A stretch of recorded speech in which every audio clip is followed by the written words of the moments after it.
सारे सेटलमेंट्स करने पड़ते हैं। तो उसके लिए रियलाइजेशन के लिए कई बार क्या होता है कि कोई एक पार्टनर उस रिस्पॉन्सिबिलिटी को ले लेता है। तो दो इसमें रियलाइजेशन में दो खर्चे होंगे, एक तो हमारा होगा एक तो रियलाइजेशन एक्सपेंसेस। ठीक, रियलाइजेशन एक्सपेंसेस में एक तो काम को करने का, और दूसरा ये भी हो सकता है कि किसी जिस भी पार्टनर का रेम्युनरेशन और उसमें एक्सपेंडिचर, कि सपोज एक पर्सन मिस्टर ए है, उन्होंने, ये पार्टनर ही है, दो पार्टनर है ए एंड बी, तो ए ने कहा रिस्पॉन्सिबिलिटी ली कि मैं ये सारा प्रोसेस करूंगा, तो उसको ये काम करने के लिए उसको फर्म ने कुछ रेम्युनरेशन दिया, उसको कुछ काम करने के लिए सैलरी दी। तो ये भी फर्म के लिए क्या हो गया, फर्म के लिए ये भी एक्सपेंडिचर है। और दूसरे कुछ, एक हो गया रेम्युनरेशन का खर्चा फर्म के लिए, और दूसरे होते हैं कि कुछ और एक्सपेंसेस, जैसे कोई एक्सपर्ट अपॉइंट करना पड़ा वैल्यूएशन करने के लिए, या किसी पर्सन को अपने एसेट्स को आपको डिमोलिश करने के लिए कोई भी लेबर लगानी पड़ी, तो they are the realisation expenses. तो कुछ एक्सपेंसेस होंगे, तो टोटल मिला के चाहे वो किसी भी नाम से हो, फर्म के परव्यू से अगर हम देखें, फर्म के लिए देखें, तो फर्म के लिए ये टोटल हमारे क्या कहे जाएंगे, रियलाइजेशन एक्सपेंसेस, कि आप डिसॉल्व कर रहे हो अपनी फर्म को और एसेट्स को और उनको लाइबिलिटीज को रियलाइज करने के लिए टोटल रियलाइजेशन एक्सपेंसेस हो गए। अब देखो, अगर ये आप रियलाइजेशन अकाउंट बना रहे हो,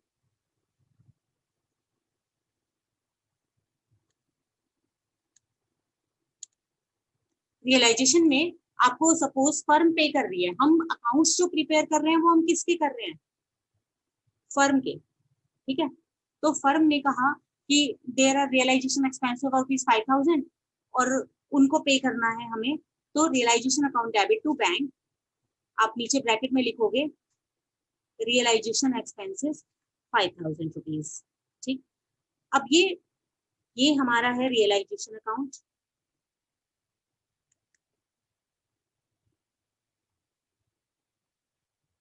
अगर आप किसी पार्टनर को ए को दे रहे हो, तो to realisation account debit to A's capital, क्योंकि जिसने काम किया है वो अभी हम उसे कैश में नहीं दे रहे, प्रोवाइड करना है हमें, उसकी कैपिटल को इंक्रीज कर देंगे, और किसी भी पार्टनर की कैपिटल इंक्रीज होती है उसको क्रेडिट करके एंट्री बन जाएगी रियलाइजेशन अकाउंट डेबिट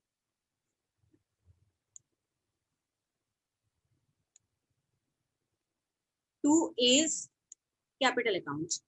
उसको ए को हमने जितना रेमुनरेशन देना है उसके लिए हमारी ये एंट्री होगी। अगला है for the realisation expenses borne and paid by the firm.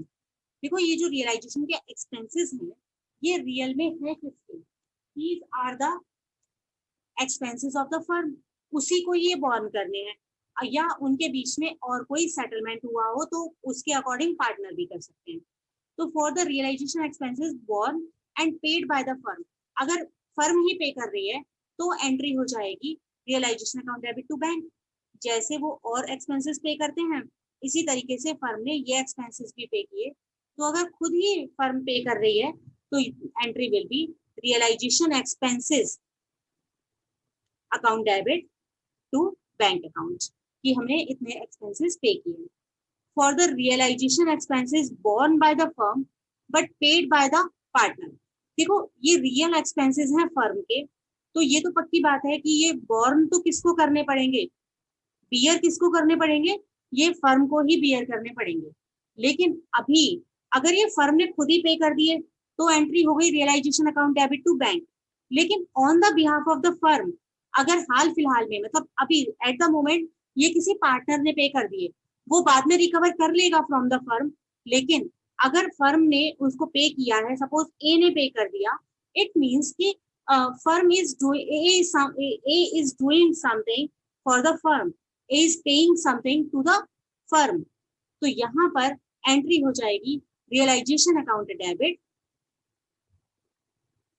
Realisation को हम इसलिए डेबिट कर रहे हैं क्योंकि एक्सपेंसेस रियल तो फर्म का ही है, उसी के अकाउंट में जाना चाहिए, और ये पे किया है ए ने, तो हम ए के कैपिटल को इंक्रीज कर देंगे कि वो इसको बाद में किससे ले लेगा, फर्म से ले लेगा। तो एंट्री हो जाएगी आपकी realization account debit to A's capital account if the realization expenses are borne by the firm and paid by the ए, अभी जो है तुरंत में उन्होंने ए ने पे कर दिया है, लेकिन वो बाद में ए इन एक्सपेंसेस को फर्म से रियलाइज कर लेगा। तो एंट्री आपकी हो जाएगी realisation account debit to A capital. अगर उसने तुरंत खुद ही पे कर दिए फर्म ने, तो simple realization account debit to bank. और जितने भी उस काम को करने के लिए, अगर सपोज फर्म ए को अपॉइंट किया और ए को उसे कुछ पे करना है, तो that is the amount due to A, कि फर्म ये अमाउंट ए को देगी। तो एंट्री हो जाएगी आपकी realization account debit to A capital. एक और सिचुएशन है बेटा, for the realisation expenses borne by the firm but partly paid by the firm and balance by the partner. देखो बियर कौन कर रहा है? फर्म, क्योंकि ये फर्म के एक्सपेंसेस हैं। तो फर्म के अकाउंट में जिसके रियल एक्सपेंसेस हैं, रियलाइजेशन अकाउंट डेबिट, अगर फर्म के हैं तो रियलाइजेशन अकाउंट हम डेबिट करेंगे। इसमें से आधे पार्टनर ने पे कर दिए और आधे फर्म ने पे कर दिए। तो जितने फर्म पे करेगी उस अमाउंट के लिए हम करेंगे realization account debit to bank. और जितना, अगर सपोज अभी 10,000 रुपए का खर्चा हुआ था 10,000 का, उसमें से फर्म ने तुरंत 5,000 पे कर दिए और 5,000 ए को बोल दिया कि अभी आप पे कर दो, हम बाद में आपको पे कर देंगे। तो जो ये 5,000 खुद ने पे किए हैं, उसके लिए हमने एंट्री कर ली realisation account debit to bank. और जो पार्टनर ने पे कर दिए थे on the behalf of the firm, उसके लिए एंट्री हो जाएगी realisation account debit to partner, suppose A, तो एज कैपिटल अकाउंट 5,000। ये वो वाला पोर्शन है जो ए ने पे कर दिया है और ए ने अपनी कैपिटल को इंक्रीज कर लिया, या फर्म ने ए की कैपिटल को इंक्रीज कर दिया। ये वाला हमारा रह गया। Pass the journal entries for the following transaction. First है हमारा realisation expenses amounting to ₹10,000।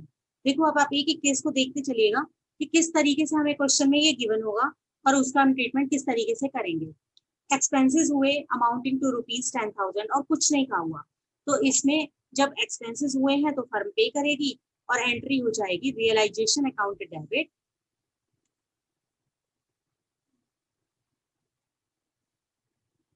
To bank.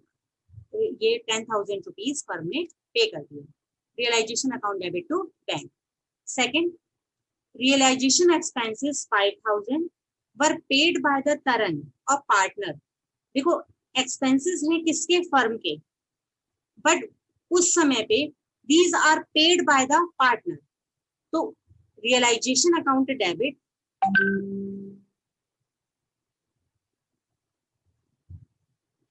To Taran's capital account.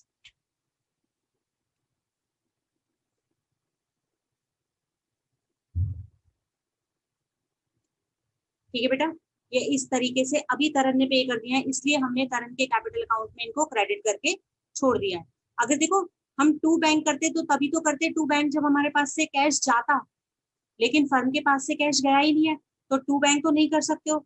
लेकिन एक्सपेंसेस है तो आपको उस एक्सपेंस को तो जरूर बुक करना है। हमने डेबिट करके रियलाइजेशन में ये एक्सपेंस अपना बुक कर लिया, लेकिन हमारे पास से कैश नहीं गया। हमारे लिए क्या हुआ है, उस पार्टनर की जो कैपिटल है उसको हमने इंक्रीज कर दिया, बिकॉज फर्म मतलब we have to pay to the current.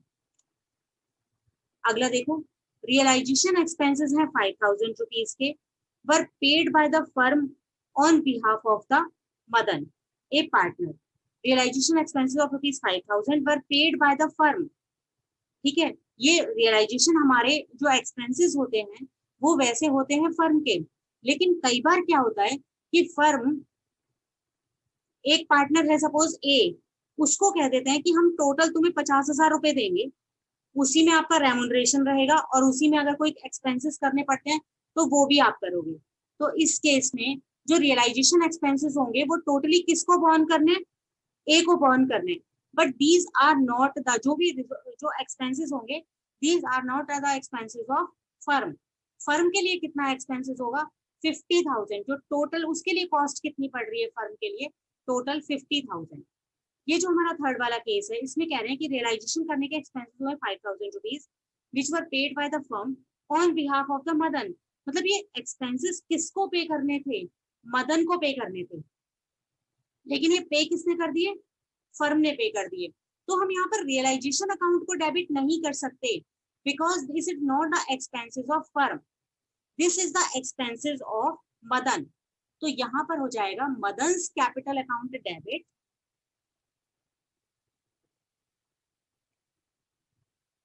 To bank. कि इस तरीके से मानिए कि फर्म ने 5,000 रुपए मदन को पे कर दिए, on behalf of the Madan कर रहे हैं, तो हमने ये 5,000 रुपए मदन को पे कर दिया और मदन की कैपिटल को कम कर दिया. ठीक है, बाद में मदन की कैपिटल से हम उसको एडजस्ट कर लेंगे. और फर्म के पास से बैंक गया है क्योंकि फर्म ने पे किया है, तो हमने यहाँ पर बैंक अकाउंट को क्रेडिट कर दिया. बेटा यहाँ तक ये क्लियर हो रहा है? यस बेटा रिस्पॉन्स करो, ये हो रहा है क्लियर यहाँ तक? Yes ma'am. चलो कोई डाउट होगा तो बीच में बताना. अब ये है पवन, एक पार्टनर है, was paid remuneration including expenses. देखो फर्म ने पवन को बोला कि सारा जो भी इंक्लूडिंग एक्सपेंसेस जो भी होगा ना, हम तुम्हें 20,000 रुपीज देंगे to carry out dissolution of the firm. और एक्चुअल एक्सपेंसेस हुए हैं 10,000. जो तो पवन को कितना हमने दे दिया था इंक्लूडिंग एक्सपेंसेस की, एक्सपेंसेस भी आप ही करोगे. टोटल फर्म के लिए कॉस्ट है 20,000 रुपीज. ठीक है, अब हम फर्म की अकाउंटिंग कर रहे हैं, फर्म ने कितना पे किया है 20,000. तो एंट्री हो जाएगी realisation account debit to bank. Firm के लिए जो खर्चा आया है, फर्म के लिए है 20,000, वो हमने यहाँ पर क्रेडिट कर दिए. उसके बाद एक्चुअल एक्सपेंसेस हुए हैं 10,000. अब देखो ये जो 10,000 के एक्चुअल एक्सपेंसेस हुए थे ना, वो फर्म को इससे कोई मतलब नहीं है, क्योंकि वो इनको पे किसको कर चुका है, पवन को कर चुका है. ठीक है, अब ये चाहे 10 होते, चाहे कुछ भी नहीं होते, या 30,000 होते, फर्म को ये पे नहीं करने. And we are doing the accounting entries of the firm. तो ये जो एक्चुअल एक्सपेंसेस हैं, these are to be borne by the partner Pawan. तो हम इनको कुछ भी यहाँ पर नहीं करेंगे, बिकॉज हम कर रहे हैं फर्म के लिए कितना बड़ा, और फर्म के लिए है एक्सपेंसेस कितने रुपीज 20,000. तो हम एंट्री करेंगे firm realisation account debit to bank 20,000 rupees. आगे देखो, were rupees 8,000. Out of the said expenses 3,000 are to be borne by the firm. 3,000 तो फर्म को पे करने हैं, and balance by the Ravi a partner, and rupees 8,000 were paid by the firm. Total dissolution के expenses हुए 8,000, और वो total की total किसने पे किए बेटा, डिसोल्यूशन एक्सपेंसेस 8,000 के हुए, और these are paid by the firm. इसमें से 3,000 तो फर्म को ही पे करने थे. पहले हम जो फर्म को ही पे करने थे और फर्म ने ही पे किए, उनके लिए एंट्री क्या हो जाएगी, realisation account debit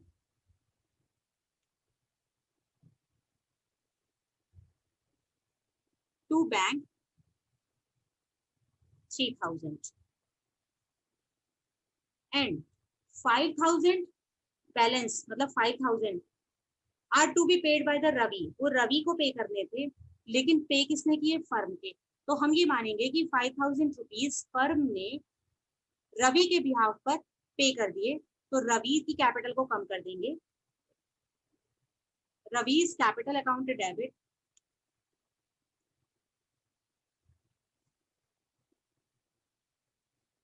to bank 5,000.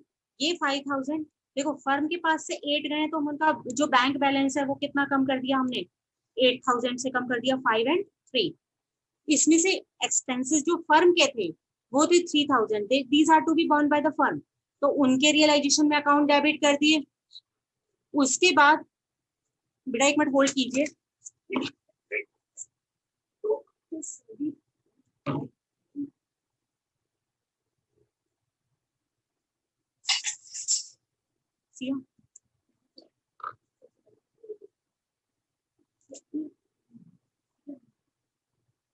Beer करना था, that is also paid by the firm. तो वो हमने रवि के कैपिटल अकाउंट में डेबिट कर दिया. ये उसके कैपिटल अकाउंट में हम एडजस्ट करेंगे. डिसोल्यूशन एक्सपेंसेस है 8,000 rupees. 3,000 were borne by the firm and balance by the, ये बेटा वही सेम है, कि एक बस पार्टनर का नाम बदल दिया है कि वो राजीव. 5,000 रुपीज जो बैलेंस है वो किसको बियर करने हैं, राजीव को. And the expenses were paid by the partner. Okay different है. वहां पर फर्म ने सारा पे किया था, यहाँ पर पार्टनर ने सारा पे किया। तो पहले हम वो करते हैं, देखो टोटल हुए 8,000 रुपीज, इनको दो पीसेस में बांटिए, 3,000 and 5,000। This is to be borne by the firm and this is to be borne by the Rajiv, and all the 8,000 rupees were paid by the Rajiv। तो इस केस में हमें entry करनी है। तो पहले जो फर्म को पे करने थे 3,000 रुपीज, वो यहाँ पर फर्म को पे करने हैं।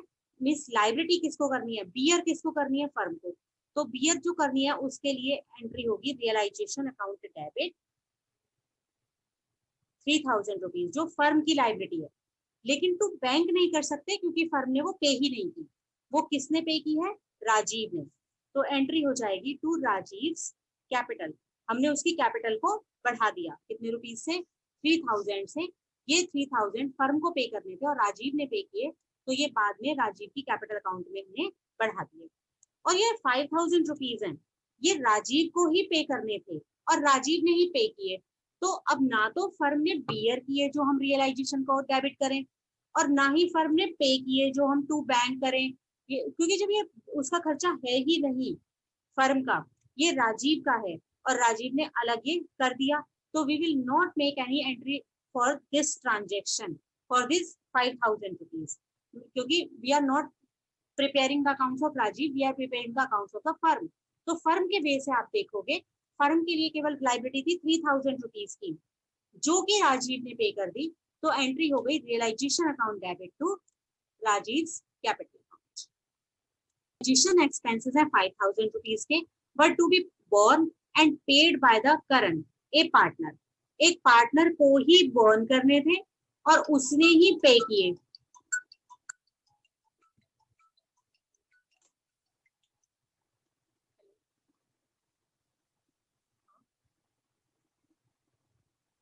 Hello,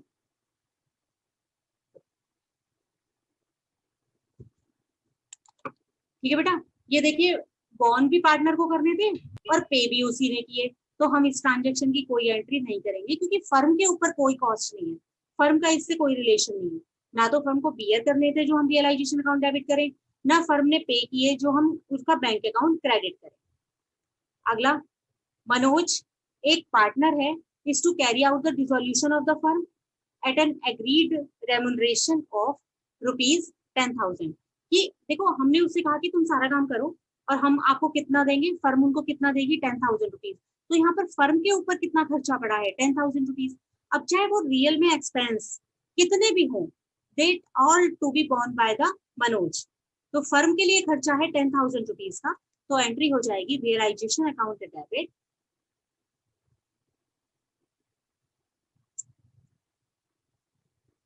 to firm at an agreed remuneration. बेटा देखो यहाँ पर डिफरेंट है कि अगर यहाँ पर हमें होता ना पे कर दिया, पेड रेमुनरेशन, तो हम यहाँ पर टू बैंक कर देते। लेकिन अभी कहा है उन्होंने एग्री किया है कि हम मनोज को दे देंगे। तो यहाँ पर आप करोगे realization account debit to Manoj capital 10,000 rupees, कि हम मनोज को कितना देंगे। अब इसके साथ ना जब अगर इस तरीके से करोगे तो आप एक वर्किंग नोट लिख सकते हो कि it is assume that these 10,000 rupees are not paid but they are agreed only, कि आपको मनोज को देने हैं इसलिए हमने उनकी कैपिटल अकाउंट को क्रेडिट किया है। अदरवाइज अगर पे कर दिए होंगे तो हम इसको करेंगे realization account debit to bank. Remuneration for ₹15,000 for dissolution of the firm. Realization expenses of ₹8,000 are paid by the firm. यहाँ पर अभी हम मानते हैं कि केवल हमारा इतना ट्रांजेक्शन था। एक पार्टनर है देव, जिसको कि हमने रेमुनरेशन फर्म ने कितना पे किया, 15,000 पे कर दिया। यहाँ पर पेड वर्ड है तो अब यहाँ पर एंट्री कर देंगे रियलाइजेशन टू बैंक। तो यहाँ पर 15,000 ऑफ द फर्म, ये फर्म के लिए कितनी कॉस्ट पड़ी बेटा, 15,000। तो एंट्री हो जाएगी realisation account debit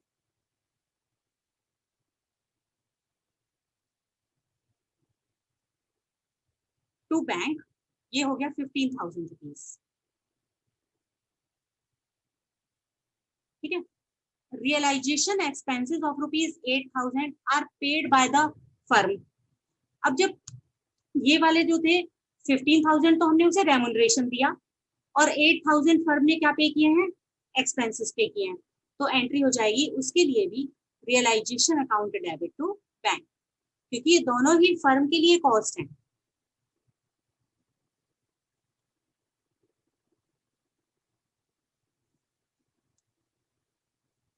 realisation expenses of ₹5,000 are to be borne by the Pavitra. एक पार्टनर है पवित्र, उसको ये बॉर्न करने थे, उसका खर्चा था। And however it was paid by the Hitesh another partner, ये अनदर पार्टनर ने पे कर दिए। तो बेटा देखो, जिसने जिसके पार्ट पर पे कर दिए, ये देखिए, ये यहाँ पर पेड बाय द पवित्र, पवित्र को पे करने थे, तो एंट्री करेंगे हम पवित्र अकाउंट डेबिट, और किसने पे कर दिए हैं, टू हितेश।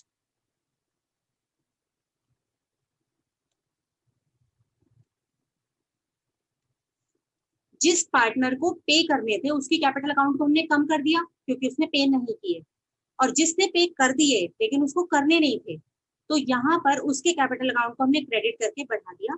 ये इस तरीके से हम उसके कैपिटल अकाउंट्स में एडजस्ट कर देंगे कि मीन्स रियल में जिसका एक्सपेंसेस था उसके कैपिटल अकाउंट को कम कर दिया, और जिसने एक्स्ट्रा पे कर दिया है उसके कैपिटल अकाउंट को हमने इंक्रीज कर दिया टू हितेश कैपिटल। करने के बाद देखो, रियलाइजेशन अकाउंट आपको बनाना मेनली कैसे है,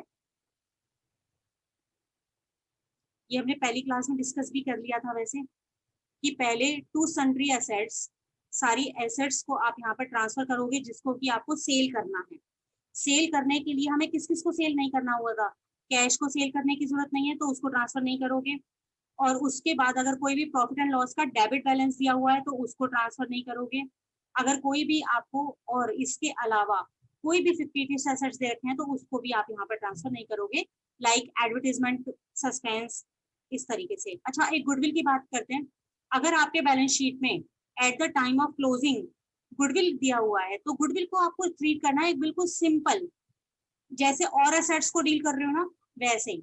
मीन्स कि अगर आपकी बैलेंस शीट में आपको गुडविल दी हुई है तो सब प्लांट, मशीनरी, फर्नीचर, उसके साथ साथ गुडविल को भी आप यहाँ पर ट्रांसफर करोगे, बिकॉज जब हम अपने अकाउंट्स को क्लोज करते हैं, जब हम अपनी सारी एसेट्स को सेल करते हैं, तो आप अपने बिजनेस में बाकी एसेट्स के साथ साथ गुडविल को भी सेल करोगे। तो बिल्कुल इसको सिंपली अपनी अदर एसेट्स की तरह डील करना है। गुडविल को पहले ट्रांसफर करोगे और जितना अमाउंट हमें इससे रियलाइज हुआ है तो उसमें बाय बैंक करके आप उससे जितना भी अमाउंट आएगा उसको यहाँ पर अकाउंट पर करेंगे। ठीक है, तो गुडविल के लिए अलग से कुछ भी नहीं है, डिसोल्यूशन में सिंपली करना है। हमें कौन कौन सी एसेट्स को ट्रांसफर नहीं करना उनके बुक वैल्यू पर, कैश और बैंक का बैलेंस, प्रॉफिट एंड लॉस का डेबिट बैलेंस, और कोई भी अदर फिक्टिशियस एसेट जैसे कि एडवर्टाइजमेंट, सस्पेंस, इनको ट्रांसफर नहीं करेंगे, बाकी सबको करेंगे। दूसरी एसेट्स के बारे में बात है कि अगर किसी का कोई प्रोविजन दिया हुआ है तो उससे हम यहाँ पर क्रेडिट में बाय प्रोविजन और डाउटफुल डेट्स, या फिर बाय इन्वेस्टमेंट फ्लक्चुएशन रिजर्व, या फिर by workman compensation reserve. Workman compensation reserve आप केवल उतना यहाँ पर ट्रांसफर करोगे जितना कि आपका लाइबिलिटी वाला पोर्शन है, सिर्फ उसे। अगर सपोज आपको ये कहा हुआ है वर्कमैन कंपनसेशन, ये हमने वैसे वर्कमैन कंपनसेशन अपना डिटेल में कर लिया था वो लास्ट वाली क्लास में, तो उससे आप एक बार रेफरेंस ले लेना बेटा। तो वर्कमैन कंपनसेशन रिजर्व को जो लाइबिलिटी वाला पोर्शन है उसको करेंगे, जो भी हमारे एक्सेस होगा लाइबिलिटी से उसको हम सीधे पार्टनर्स कैपिटल अकाउंट में लेकर जाते हैं। अब बात आती है आपकी लाइबिलिटीज की, तो जो आउटसाइड लाइबिलिटीज हैं, जैसे हो गया आपका by creditors, by outstanding expenses है कोई, बाय बिल्स पेएबल है, उनको पहले बुक वैल्यू पर ट्रांसफर करो और फिर उनको हमें पे ऑफ करना है। तो यहाँ पर हमने पे ऑफ करेंगे टू बैंक और टू पार्टनर, अगर किसी पार्टनर लिया है तो पार्टनर्स कैपिटल अकाउंट करके। क्लियर बेटा? अब इनको बैलेंस करेंगे और जो भी लॉस या गेन आएगा उसको हम पार्टनर्स में उनके रेशो में डिवाइड कर देंगे। यहाँ पर ओल्ड न्यू वाला तो कोई कंसेप्ट ही नहीं है, क्योंकि सारे पार्टनर हैं और वो एक ही पार्टनर्स हैं और एक ही उनका रेशो है, वो सब अपने अकाउंट को क्लोज कर दें। तो यहाँ पर suppose A B C 3 partners हैं, तो जो भी प्रॉफिट या लॉस आएगा उनके कैपिटल अकाउंट में हम उसको ट्रांसफर कर देंगे। कि सपोज हमें गेन आता है तो ये हमारा अमाउंट है हमारे पास, तो यहाँ पर हम लिखेंगे to partners capital account A B C, और उनके उनके रेशो में यहाँ पर डिवाइड करके इसको क्लोज कर देंगे।